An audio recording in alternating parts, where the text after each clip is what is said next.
27 महापालिका, 27 जिल्हा परिषदा, वर्षाचं बजेट आहे 4 लाख कोटी या इतक्या स्थानिक स्वराज्य संस्थांचं. 5 वर्षाचा अर्थसंकल्प होतो 20 लाख कोटीचा. यांची नजर त्या 20 लाख कोटीवर आहे. या महाराष्ट्रातील लोकसंख्या जगते का मरते, प्रदूषणाने मरते का काय? म्हणजे आता दिल्लीमध्ये आपण पाहिलं दिवाळीच्या वेळेला सर्वोच्च पातळीवरती प्रदूषणाचा आकडा गेल्यानंतर जिथं प्रदूषण मोजलं जातं त्या ठिकाणी यांनी पाण्याचे फवारे मारायला सुरुवात केली, कारण आकडेवारी लपवायची याच्यासाठी. त्यामुळे शहराची किती वाताहत होते याच्याशी यांना काहीही घेणं देणं नाही. यांचं काय होतं, यांच्याकडे कशा पद्धतीने अनिर्बंध सत्ता येते आणि राहते हेच महत्वाचं. आणि त्यासाठी हर प्रकारे ते दडपशाही करतील.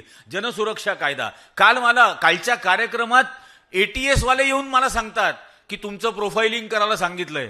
म्हटलं सगळीकडून फोटो काढ, सगळीकडून काढ. म्हटलं मला काही प्रॉब्लेम नाही, माझे काही 2 नंबरचे धंदे नाहीत, माझे काही असा माझा उद्योग नाही की मला तुमच्या प्रोफाइलिंगची भीती वाटेल. अजिबात नाही. काय हवं ते करायचं ते करा.